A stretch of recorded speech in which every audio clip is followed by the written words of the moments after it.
નમસ્કાર, તાપી ટુડે ન્યૂઝમાં આપનું સ્વાગત છે। આજરોજ તાપી જિલ્લા કલેક્ટર ડોક્ટર વિપિન ગર્ગ દ્વારા પત્રકાર પરિષદ યોજી તાપી જિલ્લાની જાહેર જનતાને એક મહત્વના અભિયાન ધરતી આંબા જન ભાગીદારી અભિયાન અંતર્ગત માહિતી આપતા જણાવ્યું હતું કે તાપી જિલ્લામાં ગત 30 જૂનથી વિવિધ ગામોમાં ધરતી આંબા જન ભાગીદારી અભિયાન યોજાઈ રહ્યો છે,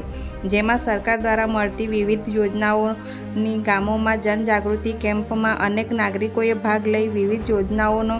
લાભ મેળવી રહ્યા છે, જે આવનારી 15 જુલાઈ 2025 સુધી આ કાર્યક્રમ કાર્યરત છે, જેથી આ અભિયાન હેઠળ તાપી જિલ્લાની જાહેર જનતાને તેનો લાભ લેવા તાપી જિલ્લા કલેક્ટર વતી વિશેષ આહવાન કરવામાં આવ્યું છે। ધરતી આંબા જનજાતીય ગ્રામ ઉત્કર્ષ અભિયાન અંતર્ગત તાપી જિલ્લાના તમામ 7 તાલુકામાં તમામ ગામોમાં કેમ્પોનું આયોજન કરવામાં આવેલ છે। 30મી જૂનથી આ કેમ્પો ચાલી રહ્યા છે અને 15મી જુલાઈ સુધી આ કેમ્પો ચાલશે। તમામ ગામોમાં આ કેમ્પોનું આયોજન છે, જેમાં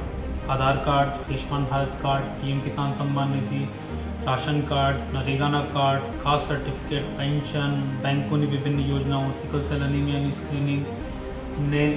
આરોગ્યના ટેસ્ટ, પીએમ ઉજ્જવલા યોજના એવી તમામ યોજનાઓની જે કામગીરી છે એ કરવામાં આવી રહી છે। એક જ જગ્યા ઉપર ગામડામાં લોકો તમામ યોજનાઓનો લાભ લઈ શકે છે। એટલી બારિશ વચ્ચે પણ અત્યારે જે 4 દિવસ કેમ્પ થયા છે એમાં લોકોનો ખૂબ સારો પ્રતિસાદ મળ્યા છે અને એમાં 800થી વધારે લોકોના આધાર કાર્ડમાં નવું નામ ઉમેરવા અથવા નામ સહી કરવા, 500થી વધારે લોકોના આયુષ્માન કાર્ડ, 400થી વધારે લોકોનો પીએમ કિસાન સન્માન નિધિનો લાભ, એવી અનેક યોજનાઓનો લાભ લોકોને મળ્યા છે। અને મીડિયા મારફત તમામ તાપી જિલ્લાના લોકોને મારી વિનંતી છે અને અપીલ છે કે આ કેમ્પોમાં જોડાઈને સરકારી યોજનાઓનો લાભ લો, જેનાથી 100% સેચ્યુરેશન તમામ યોજનાઓના અમે કરી શકીએ।